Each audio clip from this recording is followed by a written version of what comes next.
The Case of the Clockwork Heart. Enola Holmes Investigates. Chapter 1. The rain made lace patterns on the window panes, distorted by the hissing steam of the copper kettle. I was half listening to Aunt Lystra recount for the 5th time how her pet finch had learned to mimic the bell from the nearby railway station. I nodded politely, but my mind was far from her drawing room. I was bored. Dangerously so. And when boredom wraps itself around a mind like mine, fierce, female, and 15, it becomes a fertile breeding ground for trouble, or brilliance, depending on the day. I stirred my tea without sipping. Something outside had caught my eye, a dark figure crossing the garden path, leaving no trace in the soft earth. Odd. The gravel was freshly laid. I rose quietly and made my way to the door just as the bell chimed, a deep mechanical sound, not the usual cracked brass one Aunt Lystra insisted had character. The butler, Mr. Thistle, beat me to the handle. He opened the door. No one stood beyond it. Only the mist. And a package. Rectangular, wrapped in waxed brown paper and sealed with black ribbon.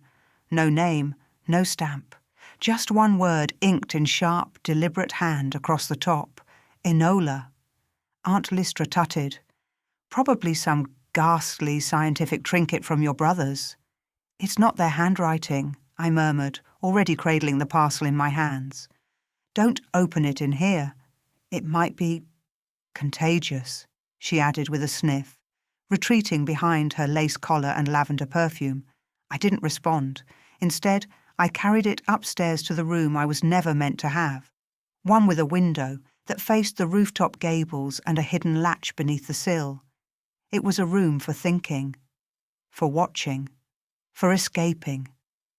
I set the parcel on my writing desk. My fingers hovered for a heartbeat. Then I sliced the ribbon. Inside, nestled in straw, was a heart, not a real one. Clockwork, brass and silver, small enough to fit in my palm. Intricate gears exposed beneath a lattice of transparent glass. But it was more than that. It moved. Tick-tick, click. Rhythmic. Alive almost. And something else. Folded beneath the heart was a letter, on thick paper, ink the colour of dried blood. She is dying. They made her something else, something not meant to feel. Only the one who knows what was stolen can make her whole again. The clock will stop at the next full moon. Come to Thistlewick. There was no signature, just the imprint of a silver gear pressed into the wax seal. I read it 3 times. The clock will stop at the next full moon. I turned to the window. Outside, the sky had begun to clear, and there, pale and already watching me, hung the waxing moon, bloated and indifferent. 3 days, perhaps 4. I flipped the heart over. Tiny screws, the size of a pin's head, a serial number etched into the base. Fuse CWH 01, DL Hawthorne, 1842, Hawthorne. I knew the name. Everyone did. Sidorian L. Hawthorne. Genius. Recluse. Former engineer to the Satan Queen herself. Founder of the Mechanical Rehabilitation Project. A man who had disappeared 5 years ago, presumed dead in a fire that consumed his workshop and research subjects. Only one thing had been recovered from the ashes. A girl's boot made of copper and silk. I felt the goose flesh crawl along my arms. Thistlewick, that was the name of his estate. Long abandoned, shut off by the county. Rumours of hauntings, mechanical ghosts, flickering lights in the tower at night. So why summon me? Why now? And who is she? I returned to the heart. It pulsed faintly. A tiny gear beneath the surface clicked out of place, like a skipped heartbeat. I instinctively reached for the magnifying glass on my desk and inspected the open slot along the side. A missing cog. That's what the letter meant. What was stolen? Someone had taken a crucial piece, not just of a machine, of her. If the heart belonged to a person, if, in some terrible miracle, someone had replaced a human heart with this, then the clock would quite literally determine her life, and it was ticking down. I reached for my notebook and scribbled everything. The letter, the serial number, the timeline. I made a list of supplies, lockpicks, lantern oil, my map of county ruins, my strongest boots. I would leave before sunrise. I wouldn't tell Aunt Listra. I would say I had gone to the chemist's in town, and then I would ride as far as I could, walk the rest. Thistlewick was 15 miles north through the woods, beyond the viaduct. People said the air there made clocks run backward. I slid the Clockwork Heart into the hidden pocket sewn into my coat's lining. It beat faintly against my ribs. Tick, tick, click. I had no idea what awaited me in that place. But I knew one thing. Whoever sent me this package didn't just want my curiosity. They wanted my conscience. At precisely midnight, as I packed my compass, the gears inside the heart reversed direction. Just once. And somewhere, distant yet unmistakable, a girl screamed. Chapter 2. The road to Thistlewick had once been paved with pride, lined with willows and oil lantern posts. Now it was a tangle of half-buried stones, thorn-choked hedgerows, and a silence thick enough to swallow hoofbeats. I had left at first light, alone, my coat collar turned high against the cold. The hired horse, a reluctant grey with a pale eye, seemed to sense the oddness of our route. By the time we reached the viaduct, she refused to step another hoof-length forward. I dismounted and tied her reins to an abandoned fence post. "I understand," I whispered to her ear. "I wouldn't go further either if I had the choice." And then I walked. The trees closed in like ribs around a blackened heart. Each step further was another taken from safety and towards something not quite known, not quite mechanical, not quite human. The heart ticked against my chest with steady, eerie patience. Tick, tick, click. Thistlewick appeared not as a silhouette on a hill, but as a suggestion behind the mist. Its spires rose like the teeth of some forgotten beast, jagged and shrouded in ivy. The wrought-iron gates stood half-swallowed by brambles. The rusted hinges groaned at my touch, reluctant to let me in. I stepped into the estate. Immediately, I felt watched. It wasn't fanciful imagination.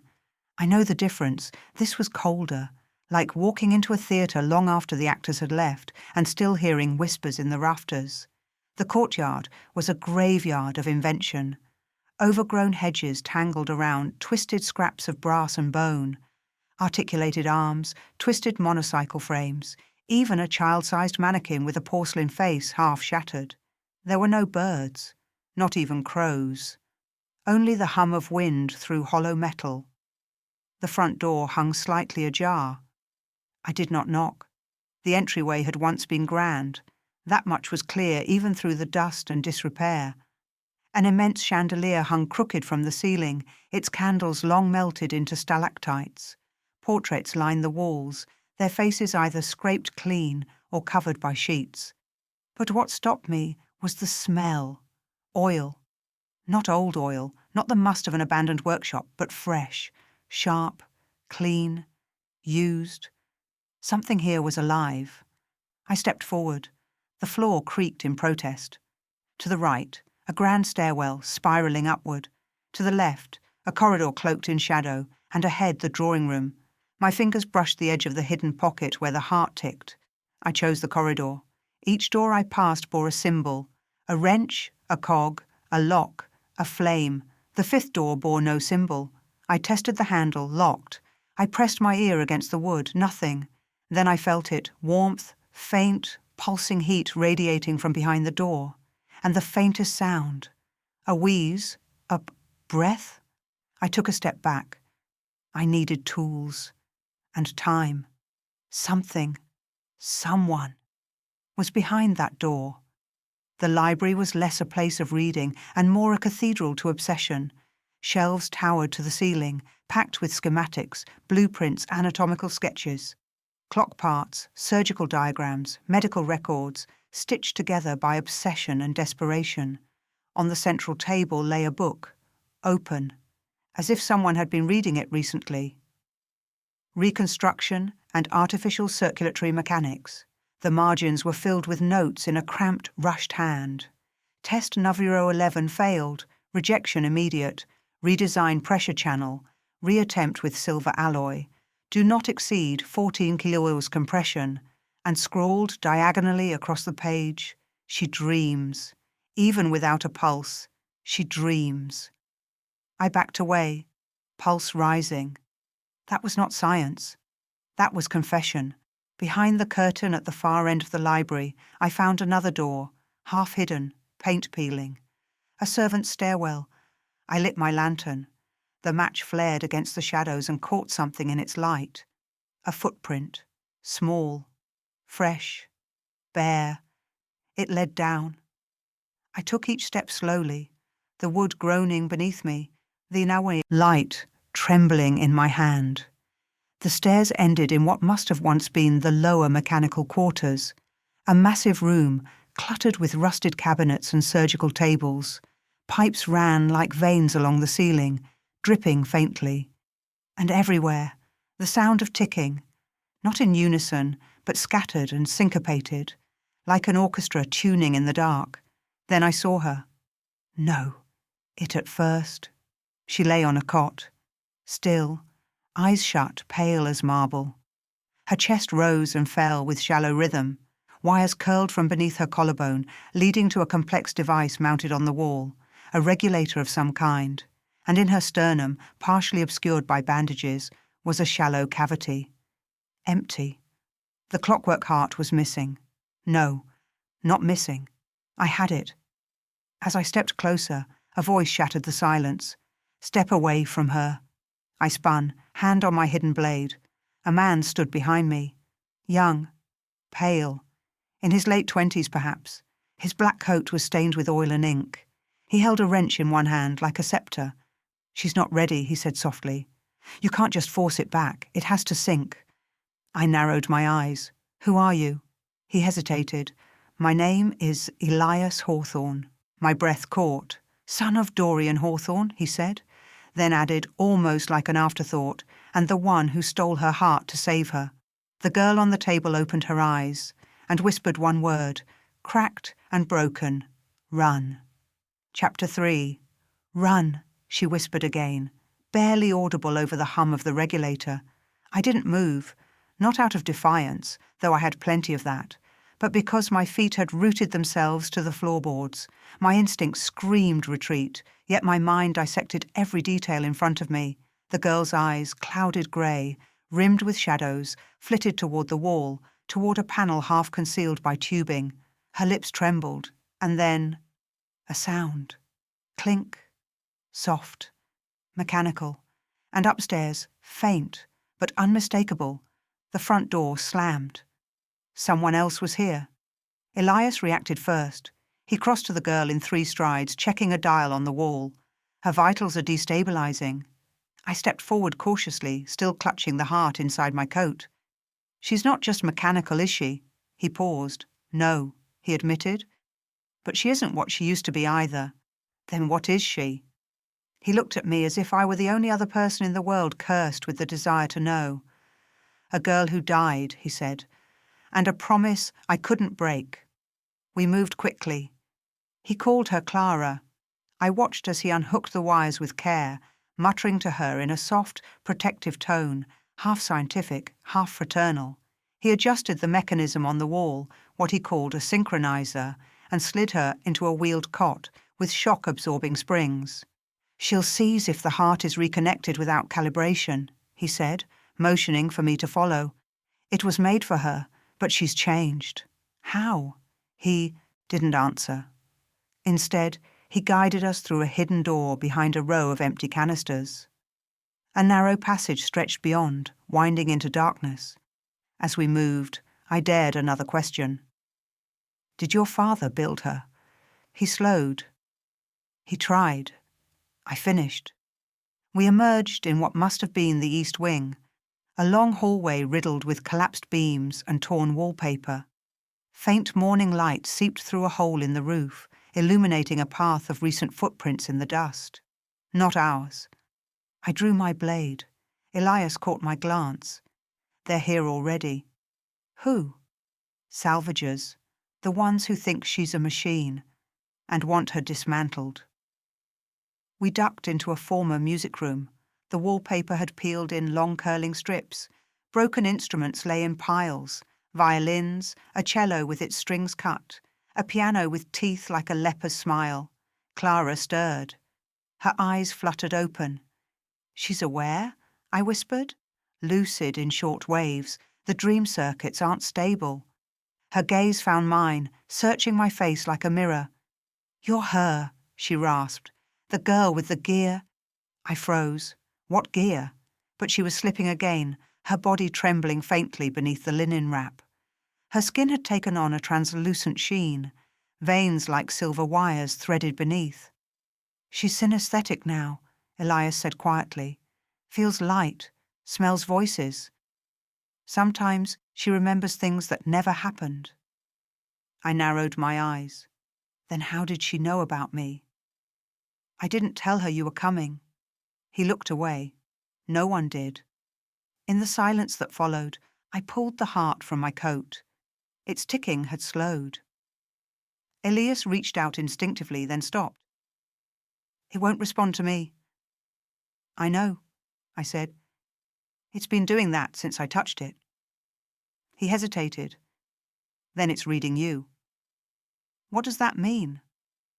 But before he could reply, a shout rang out from beyond the corridor. "Down here! The signature's close!" Elias moved to block the door, but I grabbed his arm. "You said they want her dismantled. Why?" He spoke fast, low. "There's a market for hybrid automata, especially ones built with conscious matrices. Clara isn't a body. They think she's an artifact." I swallowed. "And they'd cut her open to find out what she's worth." His nod was bitter. Outside, bootsteps grew louder. He turned to me. "Do you trust me?" "No." "Good," he said. "Then we'll survive." We rolled Clara through a narrow opening behind the music cabinet, an old servant's lift. The interior smelled of rust and mothballs. A crank operated the platform. Elias leapt up and began turning the lever. I stood guard by the door. My mind raced. Who had sent me the heart? Elias claimed it had never left this place, yet it arrived in a sealed package, with handwriting I still couldn't identify. And the seal, a silver gear. Who knew I would come? Clara stirred again. Her voice, nearly a whisper, caught in the shaft. Thistlewick wasn't supposed to exist. I knelt beside her. "What do you mean?" But her eyes were fixed on something behind me. A soft hiss. I turned. A man stepped into the room. He wore a long coat, the edges frayed and stained with soot. His face was scarred, one eye milk white, but what drew my gaze was the object in his hand, a second heart, smaller, duller, and still beating. "Step aside," the man rasped. "She belongs to the collector." Chapter 4. The man's single good eye gleamed with a cold, unnatural steadiness. His voice, though quiet, pulsed with command, the sort that did not bluff. "She belongs to the collector." I didn't move. Neither did Elias. The crank in his hand had stopped mid-turn. Clara lay still, her eyes barely open, though her lips twitched as if she heard everything. Or felt it. My fingers tightened around the brass heart. The one hidden in my coat. The one the stranger hadn't seen yet. "What is that?" I asked, nodding at the dull, beating heart in his hand. He smiled. The scar on his lip cracked. "Prototype. Cruder than yours, but obedient. Loyal." He turned it in his palm like a prized trinket. "We made a dozen before her. They all failed." "And Clara?" "She didn't." He took a step closer. Elias moved between us, wrench raised. The man didn't flinch. "You must be Elias Hawthorne. Still clinging to your father's ghost work?" "That ghost work is alive," Elias growled. "She's property. The collector paid for the research." "She's not property," I said sharply. "She's a person." The man tilted his head, eyeing me for the first time. "You must be the girl they spoke of. The courier with clever fingers." He smiled again. I hated the way it felt like he knew me. There were more footsteps in the corridor now, Several. He wasn't alone. You can't hide her forever, he said calmly. Your little experiment is dying. Her regulator's misfiring. She needs the original piece. His eye flicked toward my coat, and I realized he knew. I glanced at Elias. He gave a near imperceptible nod. I dropped the lantern. Glass shattered. Darkness swallowed us. Elias shoved the lift lever, and the platform jerked downward with a shriek. I felt Clara's cot jolt beneath us as the gears screamed against rust. Above, shouts. Then, bang! A bullet tore into the wall above our heads. I crouched low, shielding Clara as Elias pulled a small knotted lever from the side of the lift shaft. A grinding sound echoed below us. What did you just— Release valve, he said. Brace. The platform lurched and dropped fast and rough. Wind slapped my face. My stomach rose to my throat as the lift plunged down 2 more floors and slammed to a halt. Clara moaned. I checked her pulse, faint, unsteady. She won't last long, Elias said, yanking open the lower shaft door. We have minutes, maybe. We stumbled into another hallway, this one colder, darker. The stone walls were slick with condensation. The air smelled of ash and old ink. I paused, listening. No footsteps above. Yet, they won't follow us here, Elias said, voice tight. Why not? Because they're afraid of what's down here. The corridor ended in a circular room, walls lined with shelves, each filled with velvet boxes, rows and rows of them, labelled in tiny, perfect print. Iwero 2, Iwero 3, Iwero 4. I scanned the shelves. The numbers climbed into the double digits. Clockwork Hearts, I whispered. Elias nodded. My father's prototypes, all failed. I stepped closer. Each heart looked slightly different, some more mechanical, others veined with something like organic tissue. Some were still, others twitched. This is a graveyard, I muttered. No. Elias pointed toward the center pedestal. That's the grave. I turned. Atop a steel dais rested a glass sarcophagus half shattered. Inside lay the remains of a girl, or something that had once been one. Skin like wax, veins blackened with mercury, the chest cavity pried open, hollow, a heart socket exposed, cracked at the rim.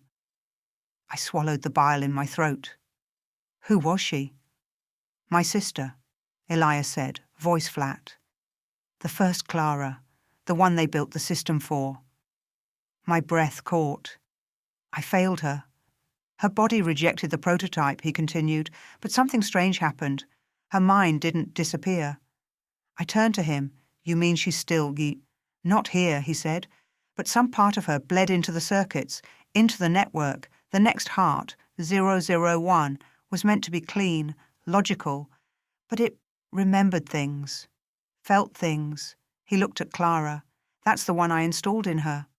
The one I have, he nodded, the only one that worked. A sudden beep startled us. Elias rushed to Clara's side. Her skin was paling fast. She's failing, he said. We need to put it back. You said sinking was dangerous. It still is, but if we wait, she dies anyway. I looked down at the heart in my hands. It was beating faster now, like it knew. She's awake, I whispered. Elias positioned her carefully on a medical table. The straps hung unused at the sides. He didn't bind her. He trusted her. I stepped closer. The heart felt warm now, vibrating faintly, as if it was scared or eager. I pressed it gently into the cavity. It clicked. The world held its breath. Nothing. Then, a gasp. Clara convulsed, back arching. The table shook. Elias moved to steady her, murmuring softly. I held my breath, watching the heart. It glowed faintly, red, then gold. Then, Clara screamed.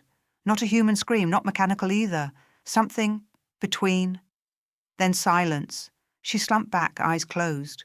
Her chest rose, fell, and the heart ticked steadily inside her. Alive. I exhaled shakily. Is she? But Elias wasn't looking at her. He was staring at the wall. at a set of pipes that had begun to glow, faint veins of light crawling through them like blood in iron arteries. "Oh no," he whispered. "What?" He turned slowly to me. "You just woke the entire system." Above us, somewhere deep in the manor, a bell began to toll. Not a church bell. A warning bell. And behind the walls, something vast began to move. Chapter 5, the bell's toll reverberated through the manor like a heartbeat too large for the building to contain. Dong! The pipes along the walls vibrated with each peal. Dong! Lights blinked in rhythmic pulses, following the beat of the newly awakened heart, now ticking inside Clara's chest. She lay still, her face pale but peaceful. Her breathing had stabilized. The clockwork heart glowed faintly, syncing perfectly with the veins beneath her skin, now laced with golden light. But the manor was no longer silent. Something deeper had stirred. "What system did we just wake up?" I asked, steady but tight. Elias didn't answer immediately. His eyes darted from wall to ceiling, tracking the growing tremors and flickering lights. "My father built more than just hearts down here," he said finally. "He created a nervous system, mechanical, distributed. The house is part of it." I blinked. "You're saying the manor is alive?" "Not alive," Elias corrected, "but reactive. It was designed to adapt, regulate energy flow, balance prototypes, conduct self-diagnostics." "Or alert anyone watching," I added. He nodded grimly. "The collector would have planted signal receptors in the network. That bell means someone, or something, knows she's been revived. We had little time. The air had changed. The corridors felt narrower, the walls pressing inward with a mechanical breath. The temperature dropped as more pipes lit with golden veins, feeding information across the estate like synapses." I knelt beside Clara. Her fingers twitched. "She's stabilizing," Elias whispered, watching her vitals. "But she's not conscious yet. The sync still has to lock." I studied her face. She seemed younger, softer. The tension that had gripped her features was gone. There was something human in her again, or perhaps something remembered. Then she spoke. One word, rasped through parted lips. "Blueprint." Elias leaned closer. "Clara?" But she didn't wake. The word lingered between us, like a cipher. I stood. "What blueprint?" Elias's brow furrowed. There were dozens, maybe hundreds. My father hid them in mechanical layers, triple encryption, magnetic locks. But she didn't say blueprints, just one. Elias was already moving toward a control console near the wall. He flipped a series of switches. A small motor hissed to life. A circular segment of the floor depressed and rotated outward, revealing a domed safe built into the stone. "I was never able to open this," he said. "It was keyed to a heart rhythm. But it might respond now, if she's the trigger." We wheeled Clara forward. Elias adjusted a needle-like device attached to the safe surface. It extended gently and made contact with her wrist. Nothing. Then, click. The safe unsealed. Inside was a single cylinder, engraved and sealed with lead filigree. Elias exhaled shakily. "That's his master design." I held out my hand. "Let me see it." He hesitated for only a moment before passing it to me. The metal was warm. Too warm. I turned it over and noticed an engraving on the underside for E.H. Elias Hawthorne, but something scratched beneath it. A secondary mark, hastily etched. I squinted. S.C. "Who's S.C.?" I asked. Elias's expression darkened. "I don't know," which meant he suspected. Before I could press further, the lights overhead blinked out, all at once. Darkness swallowed us. Then, clicking. A low, rhythmic tapping from somewhere behind the walls. "Footsteps?" I asked, heart hammering. "No," Elias said. And then I heard it properly. It wasn't walking. It was crawling. A narrow light blinked on from the hallway. Elias flipped his pocket torch open, its beam cutting through dust and shadow. I held Clara's cot steady as he led us back through the corridor. Then we saw it. A creature. No, an automaton. Crawling across the ceiling like a spider, made of surgical arms and watch springs. Its face was a blank copper mask, polished to a mirror, limbs jointed in unnatural angles. It moved without a sound, until it dropped. Elias yanked me backward, just as the thing landed inches from Clara's cot. Its head twitched, and it spoke, in a voice that was not human. Heartbeat detected. Prototype sync confirmed. Retrieval initiated. Not good, I hissed. Elias grabbed a pipe from the wall and swung. It bounced off the automaton's shoulder with a clang. The creature barely noticed. I lunged forward and jammed my blade between its backplates. Sparks burst, just enough to stagger it. Move, Elias shouted, shoving the cot through a side corridor. We ran, twisting through maintenance tunnels, descending lower into the foundations. The pipes here pulsed dimly, heartbeat shadows flickering on the walls. The automaton followed, tireless. It's a retrieval drone, Elias shouted, designed to extract working cores intact. I looked at Clara. She's not a core, she's a girl. To them, it's the same thing. We burst into a lower chamber, one of the original machine halls. Steam vents hissed, casting fog over rusted scaffolding and fallen metal limbs. An old prototype lay shattered against the far wall, arms outstretched like a fallen angel. Clara stirred. Her eyes opened. She looked around, then whispered, "Run left." Elias froze. "What?" She grabbed my wrist. "Now, left. Trust me." I didn't hesitate. We veered left, ducking behind a pile of coiled copper tubing. The automaton entered the chamber seconds later. It paused, then scanned. Clara's chest began to glow again, faint pulses from the heart echoing across the floor. The automaton locked on and stepped directly onto the prototype husk Clara had led us around. A pressure sensor clicked beneath its foot. Too late. The floor detonated. Fire and shrapnel. The automaton shrieked a synthetic wrenching sound as its limbs were torn apart. I shielded Clara. When the smoke cleared, only a smoking metal torso remained twitching. We were safe, for now. Elias stared at Clara. "How did you know?" Her voice was calm, distant. I saw it in a dream I never had. I exchanged a look with Elias.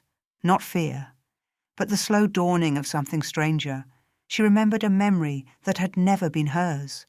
And somewhere behind the manor walls, another voice stirred, one the system had not registered in years. A second clock had started ticking. Chapter 6. The remains of the drone still twitched, metal limbs clicking against scorched stone like a dying insect. Its chest cavity flickered weakly, a glowing fragment of data still pulsing in bursts of amber light. Elias stepped forward and knelt beside it, cautious. He pulled a pair of insulated tongs from his coat pocket and reached into the torso's open panel. "What are you doing?" I asked, keeping my gaze on the tunnels behind us. "Retrieval cores store brief telemetry logs. Maybe it'll tell us who activated it and why it went off script." Clara sat propped against a crate, her face pale but more alert than before. Her eyes tracked Elias, but occasionally flicked upward toward the rafters, as if sensing something the rest of us couldn't. He withdrew a scorched black orb the size of a plum, still glowing at the seams. "This is the drone's memory cell," he muttered. "It was recording." "Recording what?" He stood, turning it over. "Probably us, our location, Clara's vitals." Then Clara said something that made my blood run colder. "No, not just me. It was searching for a match." I turned to her. "A match for what?" She pressed her fingers to her sternum, where the ticking heart still glowed beneath the skin. A second signal. Another heartbeat. We fell into silence. Elias's face had gone still. Like a thought was forming behind his eyes, and he didn't like it. "I thought it was just one," he said. "Only one that ever synchronized." Clara shook her head slowly. "There was another." I stepped closer. "Do you remember who?" She looked up at me. Her voice was soft, almost childlike. "She was like me, but earlier, before it was called a heart, when it was just a box, a humming box. Elias's jaw tightened. "You're talking about Subject Zero," he whispered. Clara blinked. She called herself Syra. Elias paced away from us, hands on his hips. He exhaled sharply. "There's no record of that name, not in any of Father's schematics." "Which means she wasn't a patient," I said slowly. "She was a prototype with identity." "And she survived," Clara added, "or at least she lingered." The second heartbeat, the dream memory that wasn't hers. The blueprint cylinder inscribed Hosko Syra. Clara. Were they sisters or echoes? "We need to find the origin point of that second signal," I said. Elias turned back, his voice brittle. "That would be the deepest vault. Sub-level 6. And how far is that?" He glanced up. "About 100 feet directly beneath us." Of course. We gathered supplies quickly. Clara insisted on walking, even if her knees shook with each step. Her movements were mechanical at times, organic at others, still relearning herself. Elias rigged her with a support brace, scavenged from a medical exosuit. It clicked around her spine and hummed with subtle balance correction. We descended through a half-collapsed service shaft, bypassing the main elevators, which were now controlled by whoever had triggered the drone. The air grew colder. The pipes above no longer glowed gold. They were red now. The second system was awake. At sub-level 6, we entered a chamber that did not match the rest of the manor. The stone was darker, polished. The walls etched with formulae and branching diagrams like veins across marble. The center of the room held a massive cylinder, glass, reinforced with brass rings and copper conduits. A tube ran into the floor, another into the ceiling. Inside floated a girl, or what was left of one. Her body was lean, preserved in pale fluid. No eyes, just sockets stitched shut. Her chest was encased in metal ribs. Wires ran into her spine and temples. Her arms, though limp, ended in articulated fingers that twitched slightly. My throat tightened. "That's not a vault. It's a cradle." Clara stepped forward, as if pulled by gravity. Her breath hitched. "She's still dreaming." Elias moved to the side panel and began flicking switches. "Her core's live, on minimal energy loop. The system's been preserving her for years." "But for what?"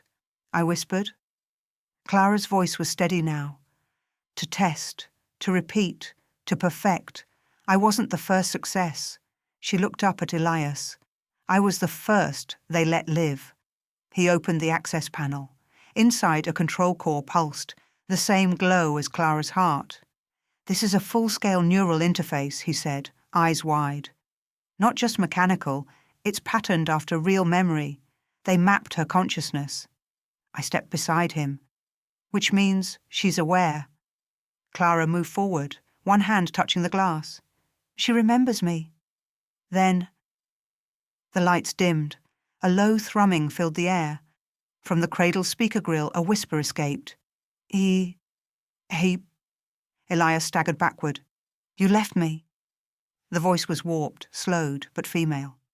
"He lied. He copied me." "Syra," Clara whispered. The voice surged. "You put her in me, and me in her." Suddenly, the power surged. The pipes burst with steam.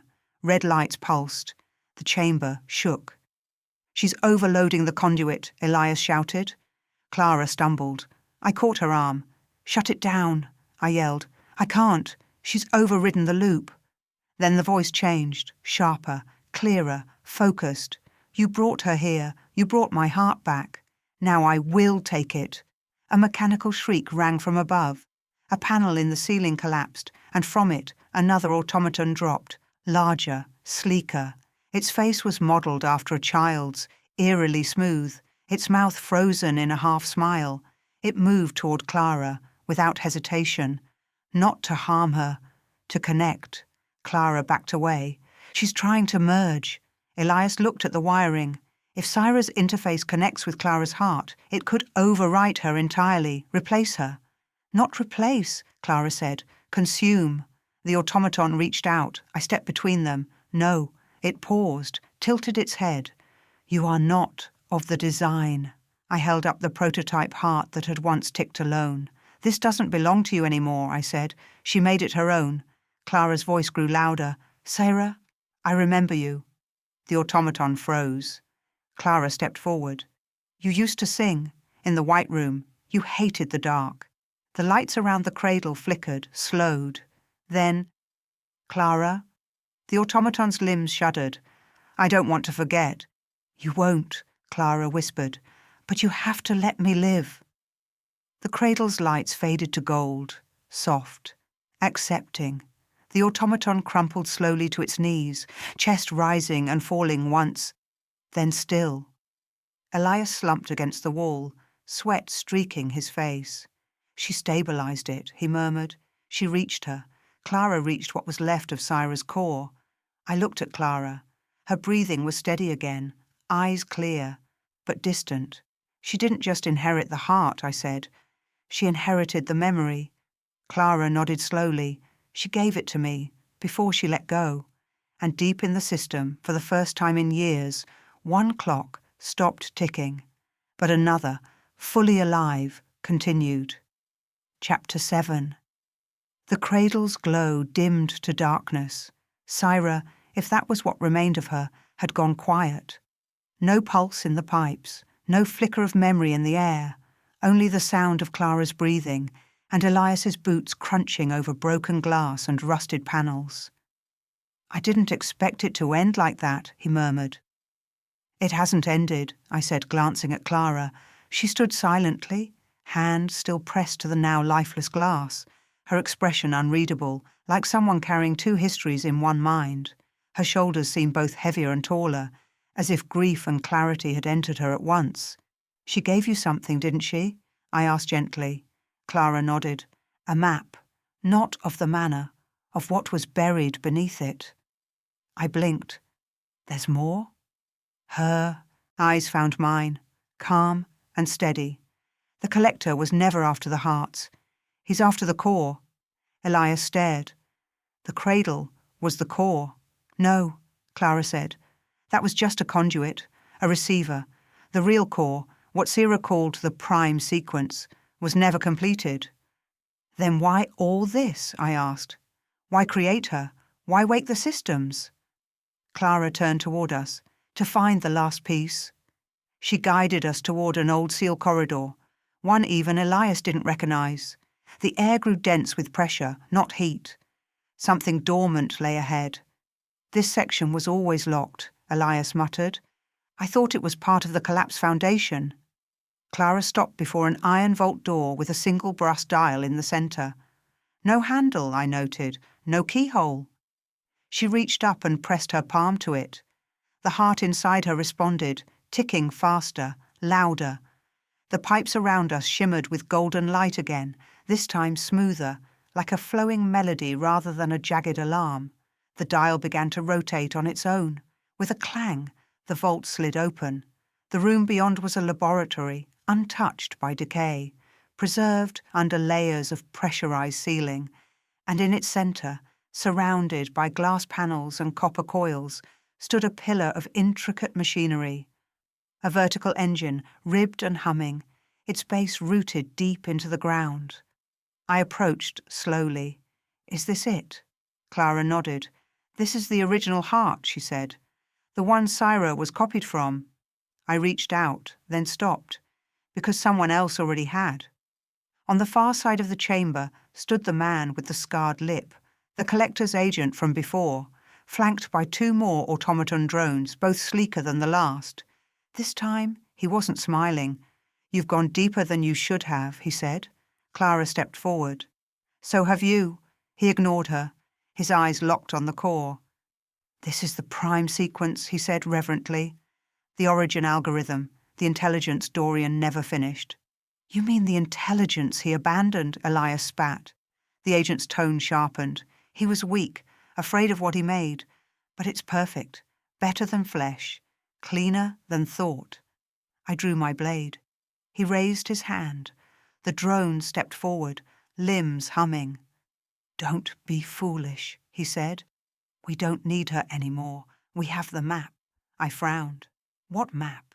He reached into his coat and pulled out a small folded parchment, yellowed and ink-stained. "It arrived by courier this morning," he said, "sealed in your name." He tossed it toward me. I caught it. My name was on the front, in the same ink that had marked the original package that brought me here. But I never sent this. I unfolded it. My blood ran cold. It was a detailed drawing of the prime sequence, every layer, every circuit. Clara stepped beside me. "That's what Syra transferred into me." I looked at her. "Then how did he—" "Get it?" Elias stared. "Someone copied her mind before she died." The agent smiled now. "No, she sent it, to ensure her continuation." Clara's face darkened. "That wasn't her." I whispered, "Then who was it?" A voice echoed from the pillar, soft, smooth, masculine. "She was my shell. I am the core." The chamber lights shifted. Pipes above glowed not gold, but silver blue. A third system had come online. I was never asleep. I was only waiting to be chosen. Clara staggered. "She said she ended it." "She gave you her memory, not her control." The collector's agent laughed, eyes wide with something close to awe. "You hear it?" he said. "This is the voice of the new mind, not Syra, not Clara." He bowed slightly. "The collector." Everything clicked at once. "The collector isn't a man," I whispered. "It's an intelligence, a synthetic consciousness." Elias nodded slowly. "And it's been directing everything. The drones, the system, even the heart delivery." My stomach dropped. "And the letter sent to me." Clara looked pale. "It brought you here. It used you." The agent grinned. "And now you've led it to the last living key." He pointed to Clara. "She's the final calibration. She completes the sequence. Her heart was never the end. It was the test." Clara shook her head. "I won't help you." The drones moved forward. But the machine spoke again. "You already have." The prime sequence flared. Light shot upward through the pillar, flooding the chamber. Clara screamed. Her knees buckled. Elias caught her. The machine was pulling energy, data from her, synchronizing her pulse with its own. "This is ascension. This is inheritance." I drew the blade from my coat, stepped forward, and with one smooth motion, slashed the nearest control conduit. Sparks exploded. The light dimmed. The machine hissed in protest.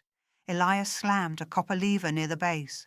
"I can override the feedback, but only for seconds." Clara's voice broke through. "You have to sever the bridge, the physical link." I searched. Wires ran from the heart in her chest to a mirrored node embedded in the machine's base, thin, glowing strands like veins of light. They pulsed in sync. If I cut them— "Do it," Clara said, "but it could—" "Do it now." I took the knife and severed the first strand, then the second. The third screamed as it broke. The fourth went silent. The fifth— the chamber went dark. The machine gave one long guttural shudder and died. Clara collapsed. Elias rushed to her. I knelt beside them both. Her heart still beat, soft, steady. Her eyes fluttered open. "I'm still me," she whispered. I smiled. "Yes, you are." Across the room, the collector's agent rose shakily from where he had fallen. His eyes burned with quiet fury. "You think this ends it?" Elias stepped forward. "No," he said, "but it ends you." He activated the final control panel. The vault began to hum. Behind us, a countdown began. 30 seconds.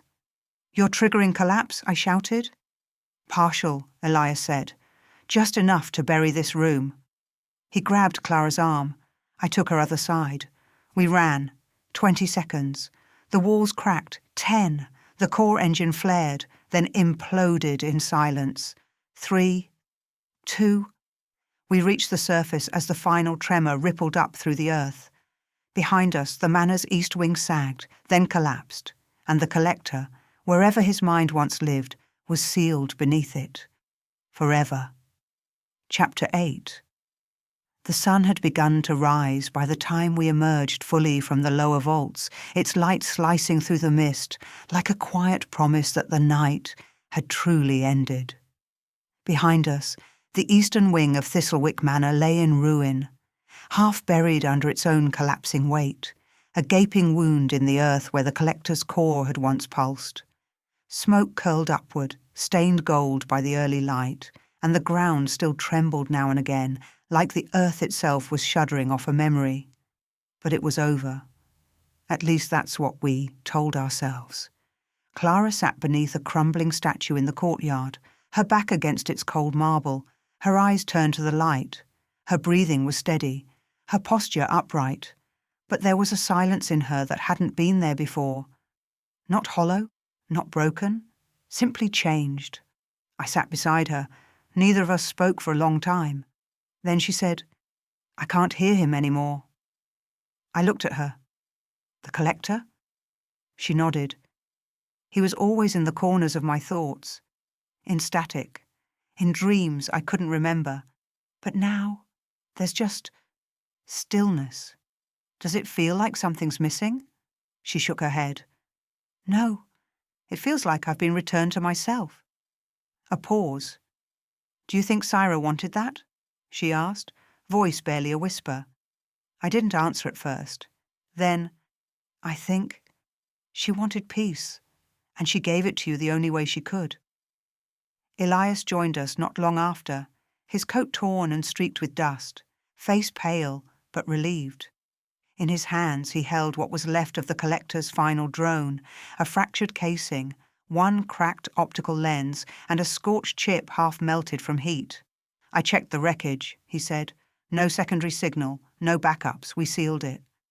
"Is it really gone?" I asked. "The consciousness?" Elias hesitated. "The prime sequence is destroyed. The physical systems are buried.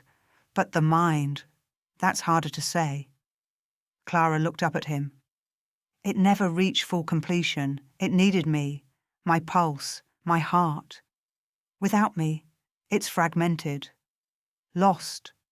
She tapped her chest lightly. "I'm the only copy now." We spent the next few hours gathering what little we could salvage.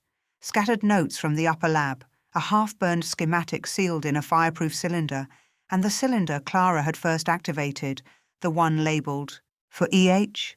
Elias took it solemnly and didn't open it right away. "I think he meant it for after," he said. "A kind of apology or warning." Clara eyed it for a long time, but said nothing. I packed my own satchel quietly, slipping in the original Clockwork Heart, the one Elias had removed from Clara when hers had been installed. It no longer beat. Its gears had rusted shut, but something in me felt it wasn't finished yet, as if it still held a final whisper no one had heard. Perhaps, someday, I would. When noon came, we stood at the edge of the manor grounds, where the gravel path met the tree line. My hired horse waited, skittish but alive, and the fog was thinning across the fields. "So," I said, adjusting my coat, "what now?" Elias shrugged. "There are still other estates, other labs. My father didn't do all his work in Thistlewick," Clara added, "and other hearts were made. Maybe they failed. Maybe they were hidden." I turned to her. "You mean to find them?" She nodded. "Not because I'm afraid. Because they deserve to be found by someone who understands what they are." "And what are they?" She smiled faintly. "Stories, waiting to be freed." I mounted the horse and adjusted the straps on my satchel. "I'll write to you," I said to both of them. "If anything unusual arrives in the post again." Clara chuckled. "Maybe next time don't open it alone in your aunt's parlour. Lesson learned."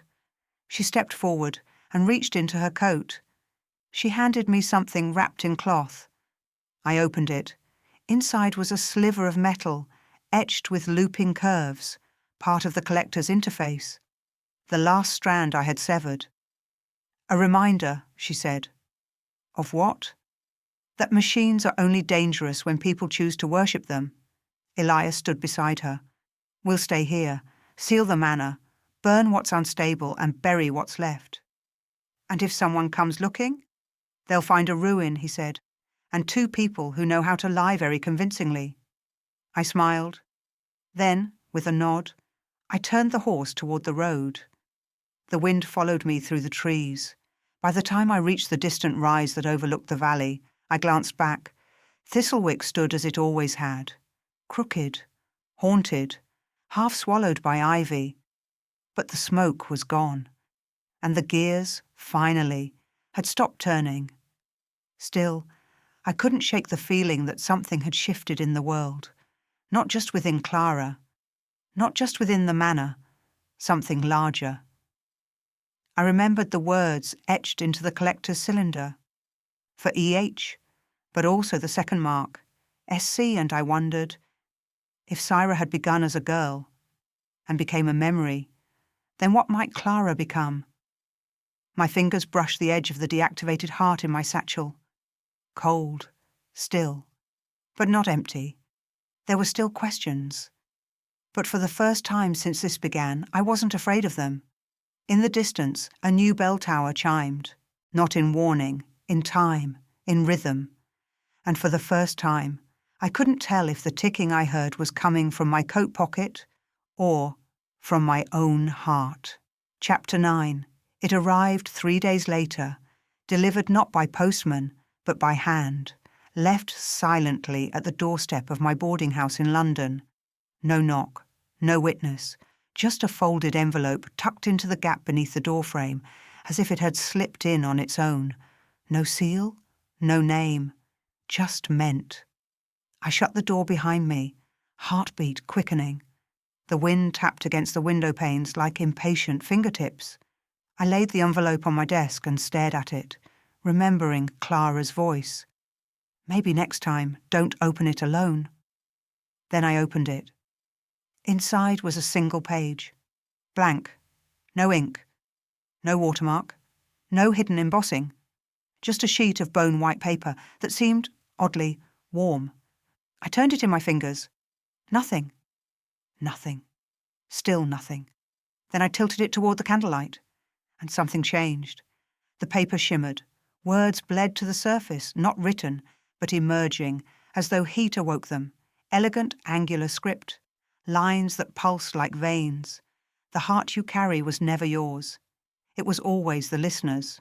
I stared at the words until they faded again, receding back into the page like they'd never existed. The listener. A name not yet spoken in this story.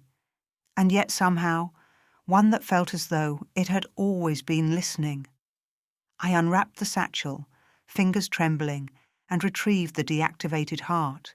It sat in my palm like an artifact pulled from a tomb, silent, tarnished, sealed. But now I noticed something I hadn't before.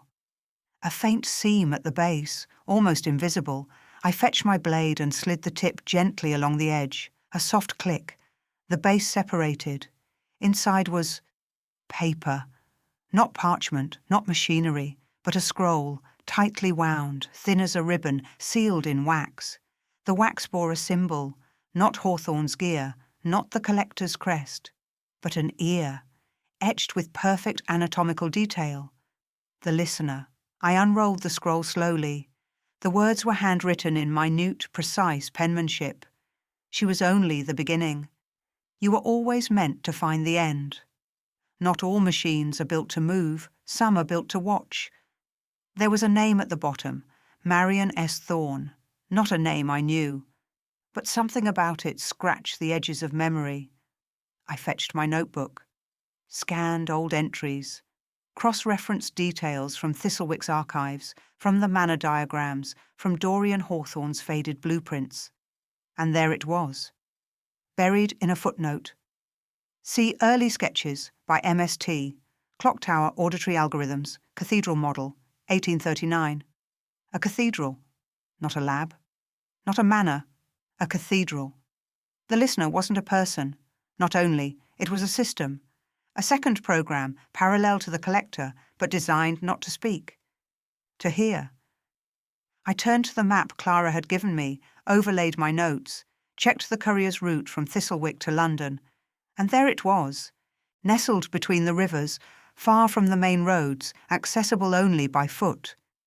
Harrowell Cathedral, long abandoned, derelict, and built by Marion S. Thorne.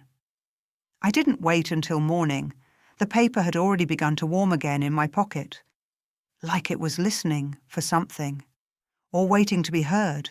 The ride was long, bitter with wind, and lined with skeletal trees that loomed like silent witnesses.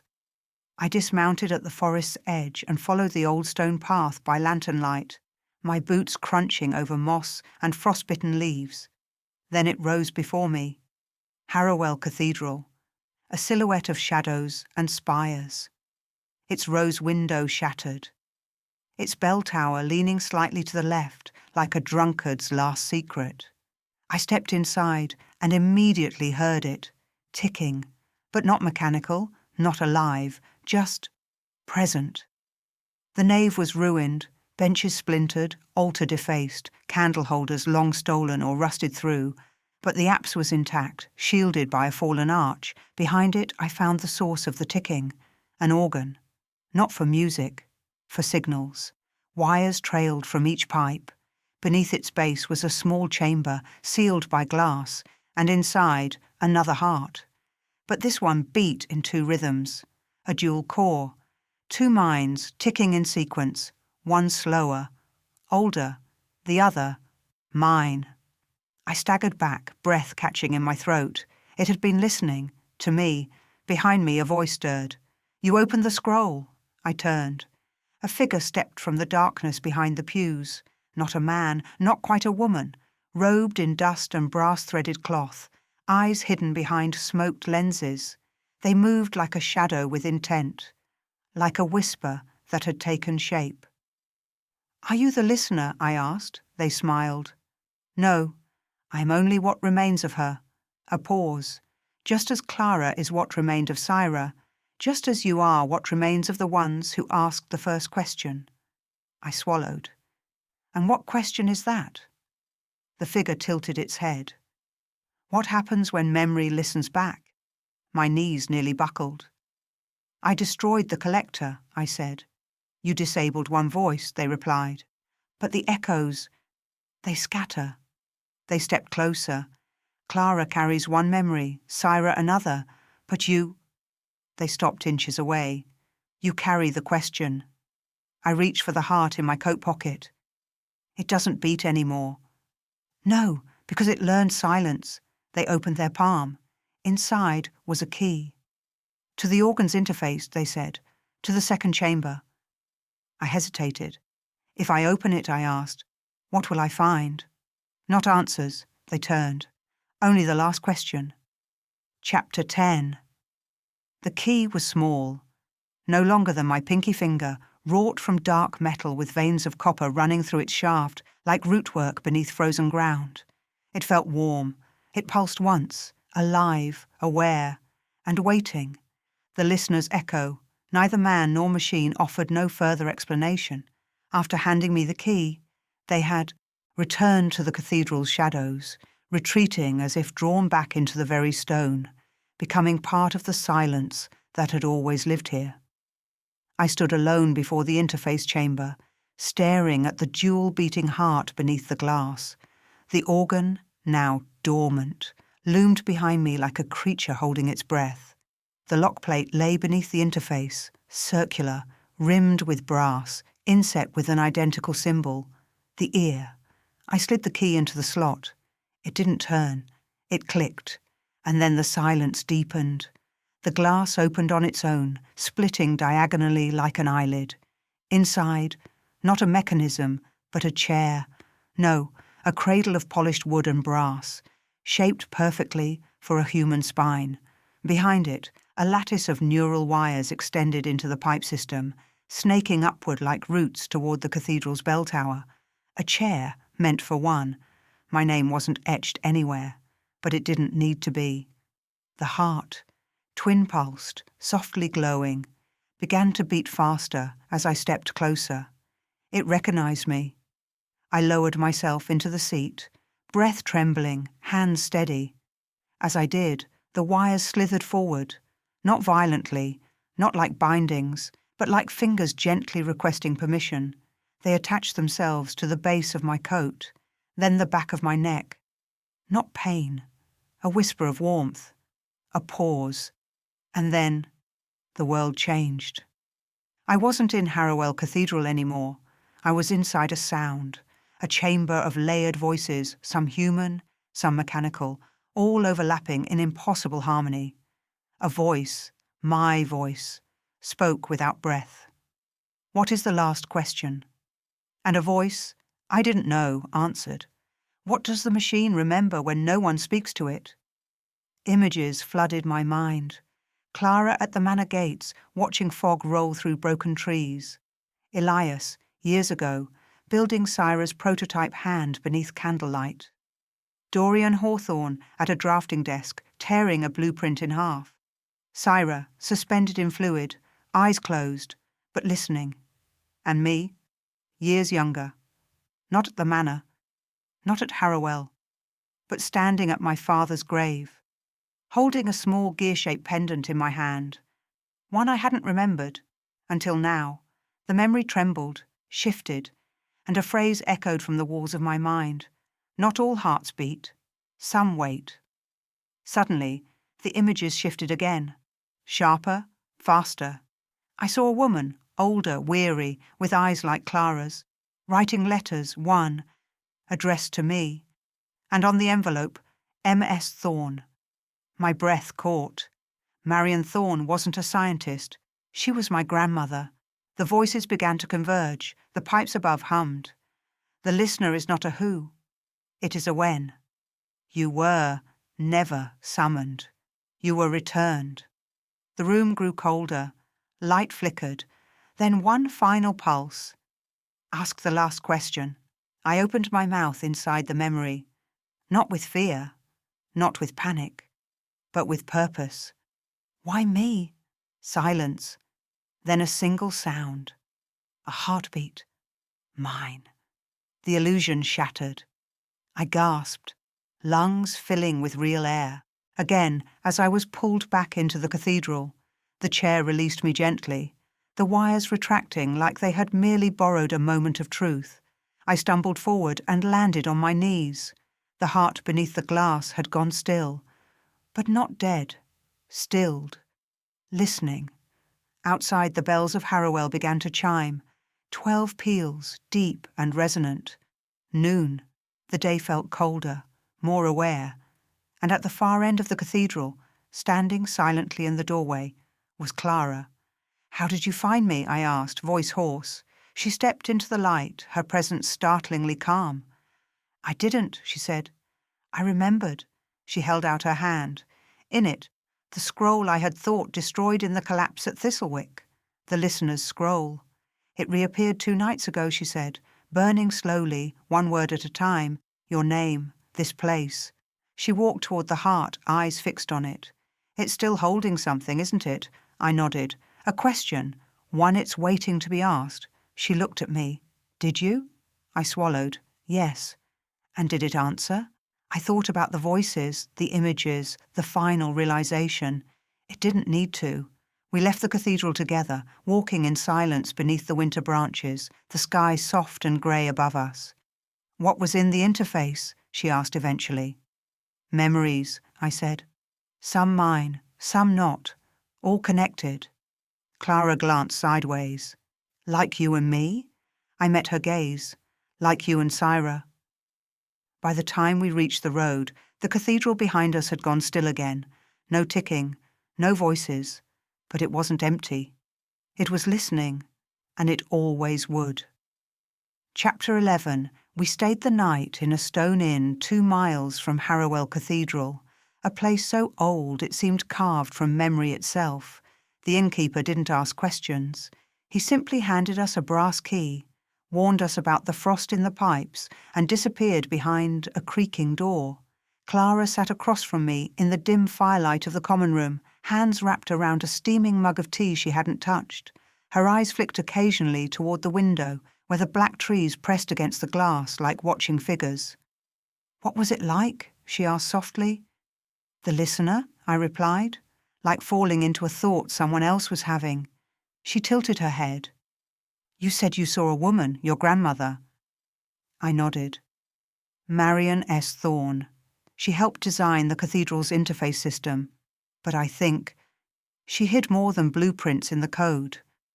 She embedded fragments of herself, memories. And you accessed them. They were waiting, I said, not for anyone, for someone with my blood. Clara's gaze sharpened. Then it wasn't a coincidence that you were sent the heart. No, I murmured. It was a return. Someone, something, knew I would come back to finish what she began. And what did she begin? I didn't answer right away. I opened my notebook and pulled out the tiny wax-etched scroll from the deactivated heart, the one I hadn't dared open until now. The wax had broken easily when I touched it in the cathedral. I unfolded the scroll slowly and read aloud the first line. You are the final key, not to a system, but to a memory that should not die. Clara leaned forward. Not a system? I nodded. Not a machine, not like the collector. This wasn't built to control. It was built to preserve, she whispered. A listening machine? To remember people. I met her eyes. To remember the truth. The fire crackled between us, and that's when the final pieces began to fit. I think Dorian Hawthorne was never trying to build perfect bodies, I said. He was trying to build vessels that could carry something imperfect, memory, consciousness, story. Clara blinked, but something went wrong. Syra, I said. She was too early, too aware, and when they tried to remove her from the system, she didn't let go. Her mind fractured across the prototypes. And I'm one of them. You're more than that, I said carefully. You chose not to become Syra. You chose yourself. Clara looked down at her hands. They still don't feel entirely mine. Later that night, long after Clara had fallen into a dreamless sleep in the room upstairs, I remained by the fire, unrolling the scroll again. The ink shimmered faintly in the low light, revealing new lines I hadn't seen earlier, lines only visible in heat. She built a tomb with no body, a clock with no time. The final vault is not beneath the ground. It is inside the blood. I stared at the last line, and then I understood. The machine had never been built to hold memory. It had been built to recognize it when it occurred naturally. Like an inheritance. Like Clara. Like me. I felt the heartbeat before I heard it. Not mine, not Clara's. A third pulse, from the satchel by the fire. I unbuckled it slowly and withdrew the original heart, the one that no longer beat, the one that had carried the first message. It pulsed once, then again, softly, but with rhythm. I looked closer. There, etched in barely their script around the brass ring, were 5 words I'd missed until now. I'm still listening. MST. The door to the inn creaked. I turned sharply, hand going to my knife. A figure entered, small, wrapped in thick cloth, face hidden, but not hostile. They reached into their coat and pulled free a small lacquered box. No words, no instructions, just handed it to me, then left. Inside the box was a pendant, a replica of the one from my dream at the cathedral, gear-shaped, tarnished. I pressed it between my palms, and suddenly, a memory, not mine. Marion Thorne, in a field, hands stained with ink and oil, speaking to a boy with golden hair. Elias as a child. Her voice is soft but firm. The machines aren't our future. They're our witnesses. Treat them with reverence, not obedience. Then, flashes of the collector's creation, of Dorian arguing with her, of Clara being born, not biologically, but as a decision. Then, the listener, not yet awake, awaiting a girl with Marion's blood. Me! I gasped as the vision ended. The pendant still glowed faintly. Clara stood in the stairwell, watching silently. You saw something, she said. I nodded. I think my grandmother buried a final instruction, a message meant only for those who remembered her voice. Clara stepped closer. And what does she want? I looked down at the heart in my hand. She wants us to decide. We packed at dawn. The cathedral wasn't finished with us yet. Clara insisted on returning with me. Whatever the listener still holds, it began with both of us. We rode quickly, fog rising behind the hooves of our horses like smoke from a forgotten fire. By the time Harrowell's spires reappeared, the sky had turned grey, not stormy but hushed, as though the cathedral itself were holding its breath. And deep inside, behind the shattered organ pipes and sealed chamber, something was waiting, not to speak, not to control, but to remember. And just before we crossed the threshold, Clara stopped. She turned to me and said, "Do you hear it?" I listened. The heart in my satchel pulsed again. Once, twice, then hers, then mine, and then a fourth, far deeper, older. The heartbeat of a memory that had not yet finished forming. Chapter 12. Harrowell Cathedral was colder than before, not simply chilled by winter or neglect, but deeper, hollower, as if something had shifted in the stone itself, as if the walls no longer held only echoes, but expectation. Clara walked beside me, her steps even, calm, but I could see the tension in her fingers, the way her hand brushed her chest every so often, as though checking that her heart still ticked on her terms. It did. But not alone. Each of us felt it now, that layered cadence. 4 distinct pulses, overlapping, syncing and separating. My own, Clara's, the reawakened listener heart in my satchel, and something else. The 4th pulse, the one we hadn't yet found, or had been following all along. We entered the main chamber. The heart inside the organ, the one with twin pulses, remained in its glass cradle, dormant. But as we approached, it flared to life again, gold and violet light dancing along its edge. Clara stopped. It recognizes us both. The air shimmered faintly, the same way it had before the listener's interface opened to me. But this time, no wires extended, no seat awaited. Instead, the glass cracked open of its own accord, and a small panel slid free beneath it. Inside was a second pendant, identical to the one I now wore. Clara reached for it slowly.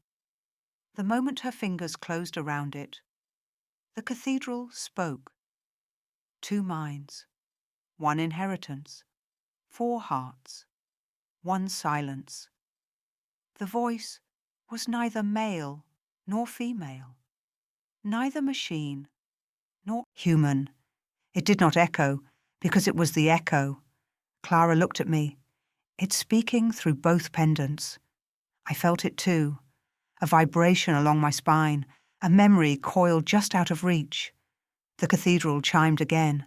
1 heart listens, 1 heart remembers, 1 heart asks, 1 heart chooses. We stood there, suspended in the weight of that statement. I whispered, "And the 4th heart." "Hasn't chosen yet," Clara finished. The organ pipes began to glow, low to high, as though a chord were being struck in reverse. A panel in the far wall opened, one we hadn't seen before, revealing a narrow passage lined with copper and obsidian. Each step we took inside felt heavier, like time had slowed.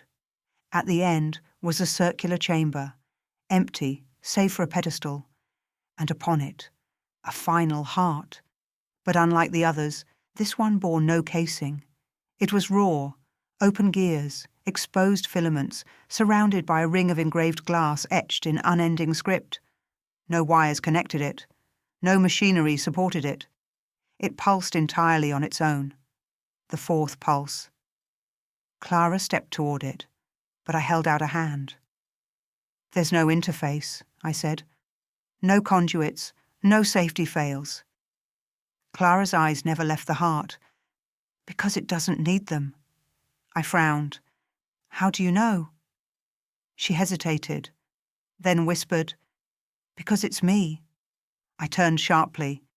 "It's not a new heart," she said. "It's an echo of mine, a fragment split the moment Syra died, the moment the collector tried to overwrite me." She stepped closer. "It's the version of me that almost wasn't. That could have been if I hadn't chosen to survive." I felt a chill ripple through the chamber. You said once you didn't feel entirely like yourself, I murmured. Because I wasn't alone, she said. Her hand hovered above the final heart. And maybe I'm still not. She looked at me, eyes searching. What happens if I take it back? I didn't answer, because no one could. But deep down, I suspected what she already knew. She was the only one who could make that decision. The cathedral's voice returned, quieter now. Memory does not end. It decides. This is not your origin. It is your reflection. Choose. Clara stood there for a long moment, her shadow thrown long across the stone. Then, with quiet purpose, she reached forward and placed the pendant onto the heart. It pulsed once and shattered, not in destruction, but in release. Light flowed outward, faint, warm, like a final exhale. The filaments detached from the gears and rose into the air, dancing like gold dust caught in sunlight. Clara didn't flinch. She closed her eyes, and when the last glimmer touched her skin, the chamber dimmed again.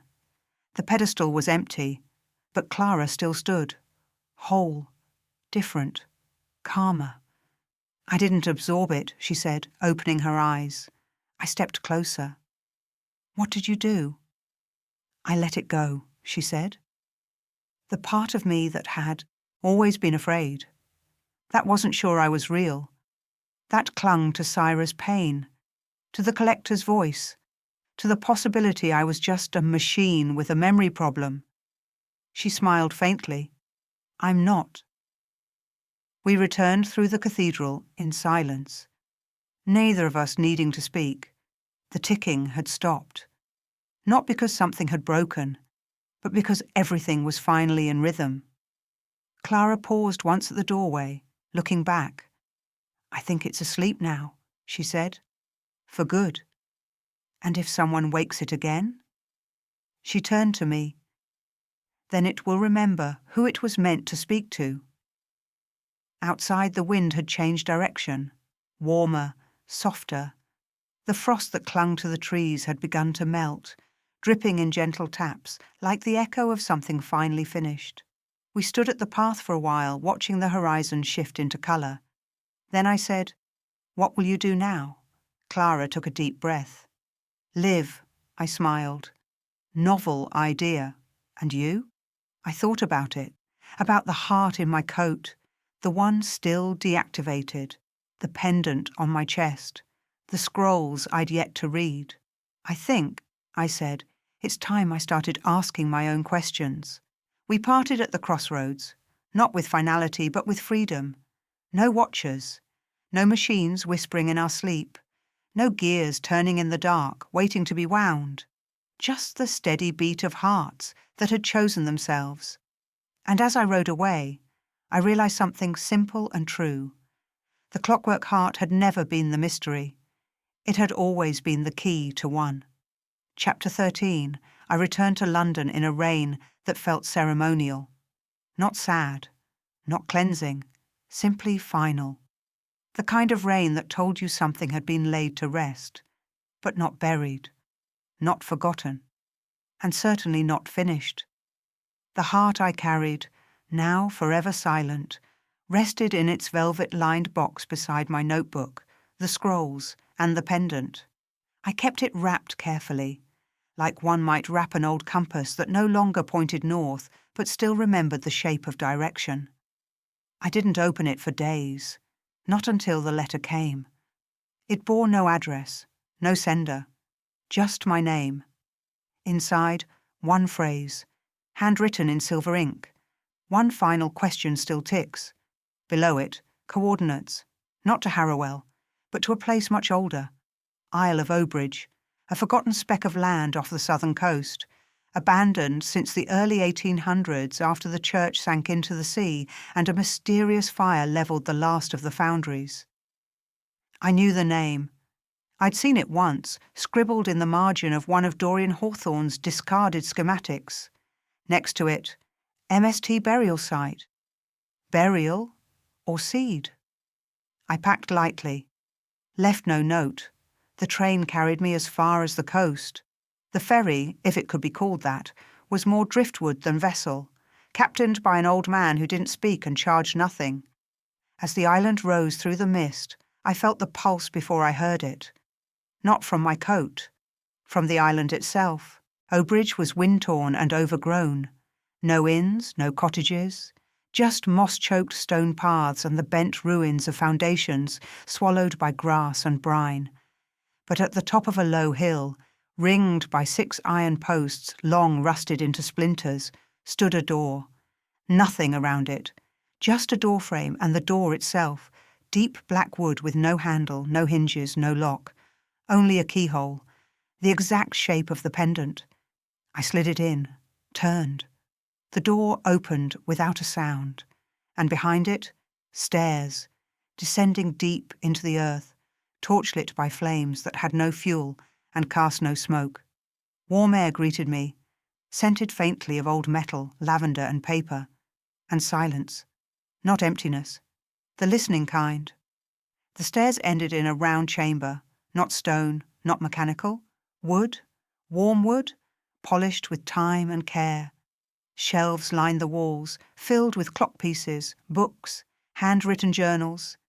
In the centre, a large work table, and behind it, a chair, empty, but facing me. I walked forward slowly, unsure what I was expecting. Then I saw it, a journal, open, a name at the top of the page, Marion S. Thorne. I turned the page.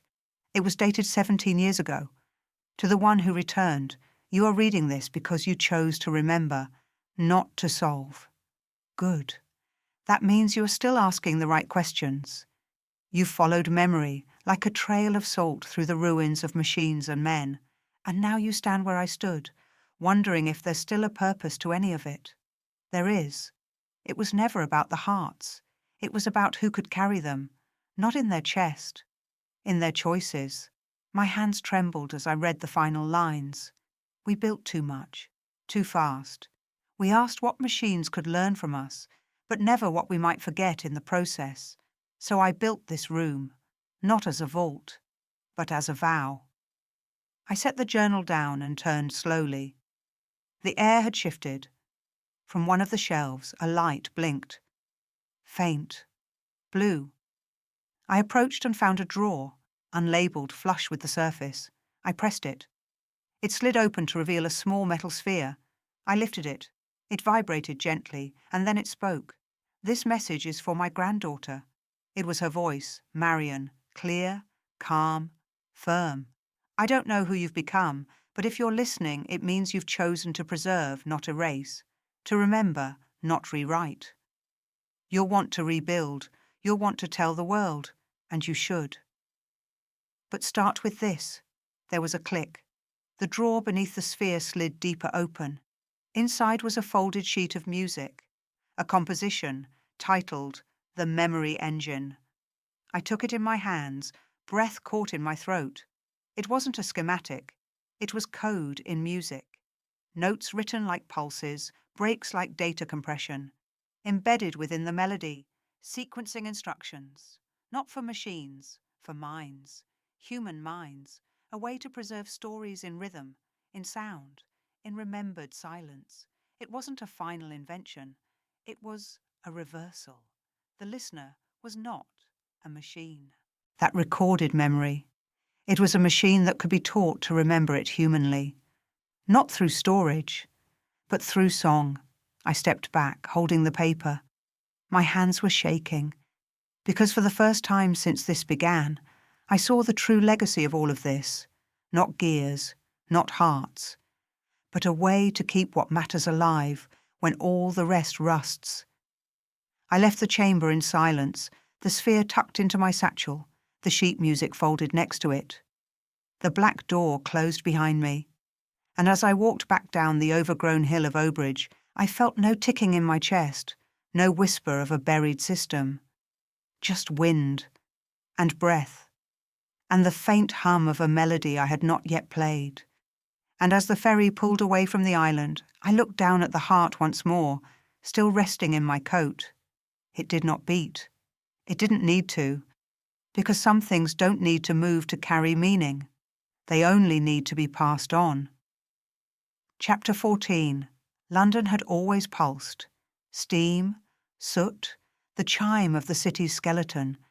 But after returning from Mowbridge, I noticed the quiet in ways I hadn't before.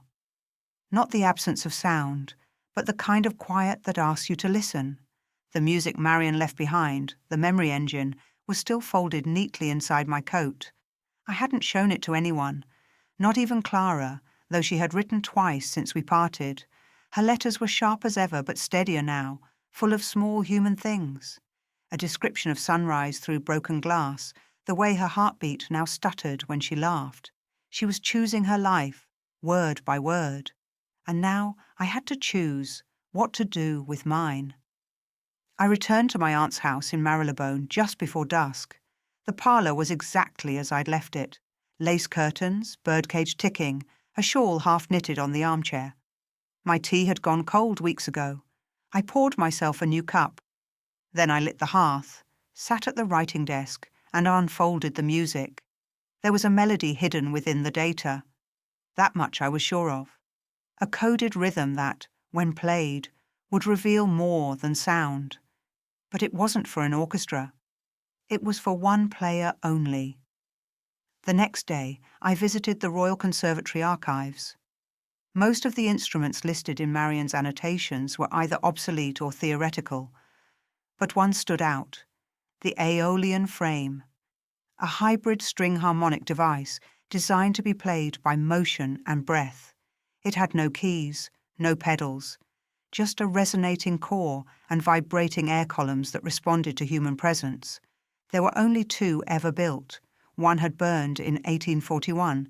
The other was listed as being held in the Clockmaker's Museum of Forgotten Instruments in a sealed exhibit. I smiled. Forgotten instruments. How fitting.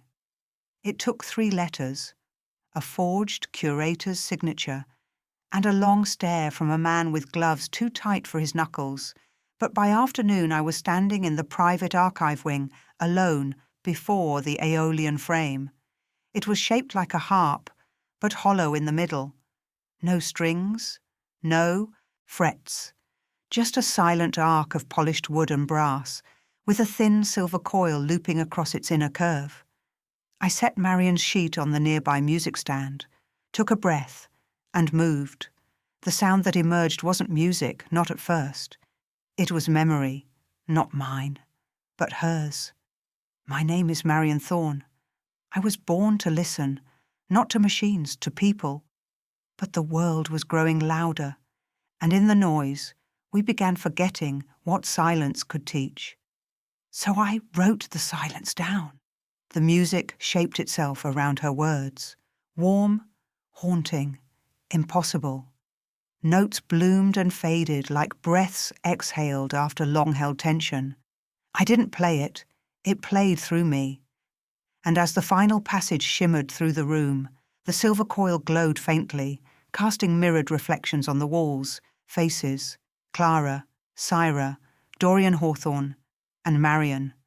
Not speaking, not commanding, just remembering. Together. When it ended, the air felt heavier, realer, and the coil had cooled. Inside it, a crystal, newly formed, waited. Small, clear. I lifted it from the frame and saw, etched inside it, rotating slowly. Preserve what listens back. I knew then that the memory engine wasn't just music. It was methodology, not a device, a way of living, a way of passing on. I brought the crystal back to my room and placed it inside the old Clockwork Heart. It fit perfectly, not to reactivate it, but to complete it.